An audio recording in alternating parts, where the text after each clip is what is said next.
In 1940, the Council on Foreign Relations in Washington, D.C. decided that Hitler was going to lose the war and that they should start preparing for the next empire, an American empire. And it was to comprise all of the area that Hitler had coveted, including the United Kingdom, all of North America, New Zealand, Australia, and much of the Southeast Pacific Rim. And they've been working at it ever since. They have linked forces with other organizations since, including the Bilderbergers, a post-war organization in Europe, which is the most secretive and one of the most powerful, if not the most powerful organization in the world today. And then the third, the Trilateral Commission, which was formed after Japan began its ascendancy. And these three have been working together, and I call them in my books the Three Sisters. They are the sort of the root of what I now call cabal, and other people call it the cabal as well. The cabal comprises the banking cartel, the oil cartel, the big transnational corporations, the intelligence agencies, many of them, but including the CIA, the FBI, the NSA, and a couple of foreign ones, the MI6 from the UK and the Mossad from Israel, and a huge slice of the American military. And they are the cabal, and they have been running the United States for the last half century to the point where presidents have been little more than talking heads, and the Congress hasn't had a clue as to what was going on.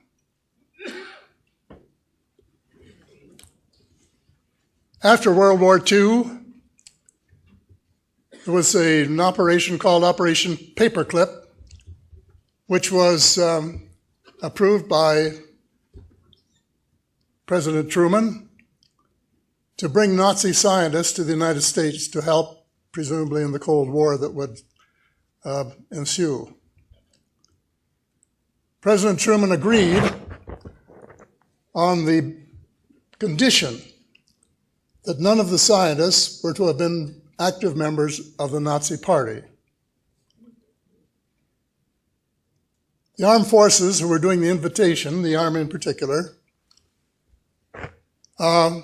paid no attention to the president. As a former Minister of National Defense, I know how that works. And they recruited the ones they wanted. They gave them new names, new histories, and high-ranking jobs in the United States in the military and civil establishments. They were working on missiles and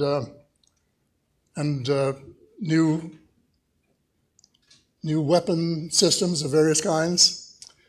Well, then after the two crashes at Roswell, two UFO crashes at Roswell on July the 4th, 1947, one of the machines was sufficiently intact to be recovered, and they began back engineering that.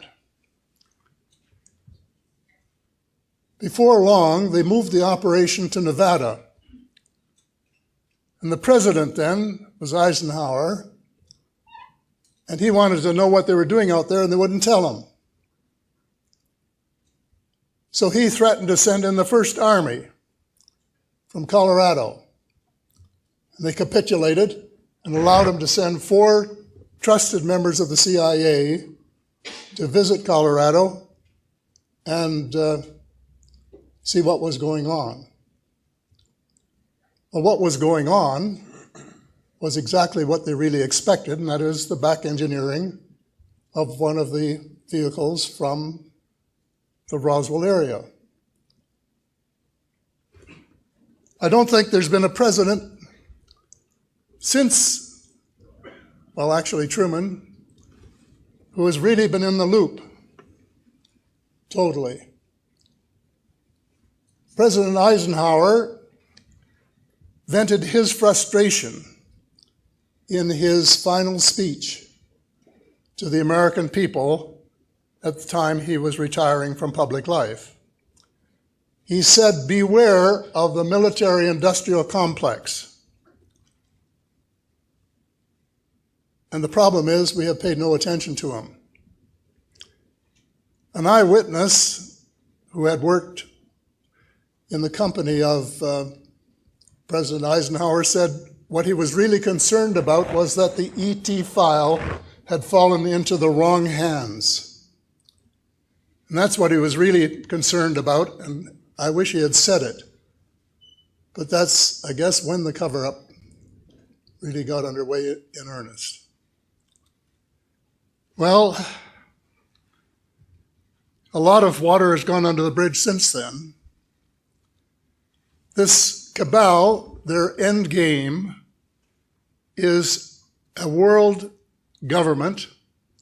They're calling it the New World Order, which is unelected and accountable only to them.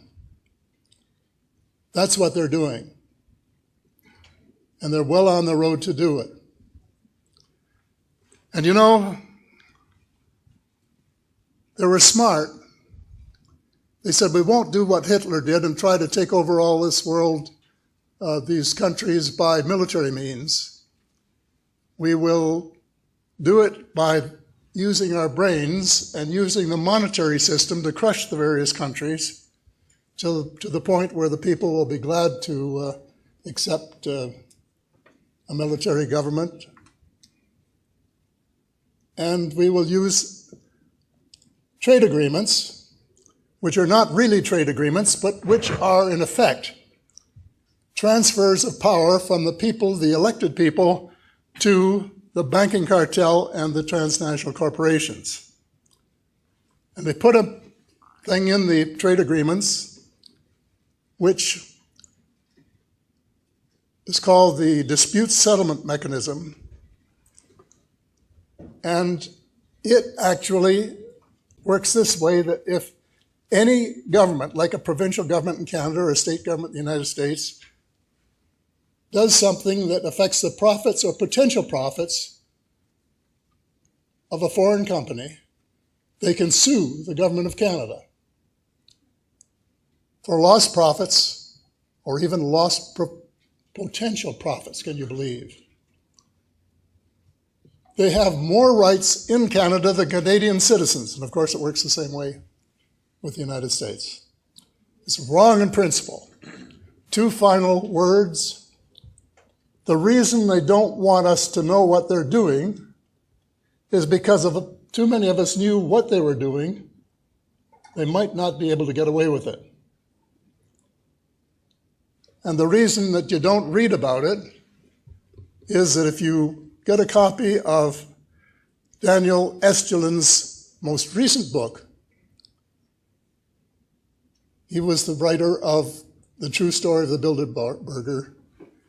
There are several pages, chapter and verse, that show that every major news outlet in the English-speaking world is controlled by a Bilderberger.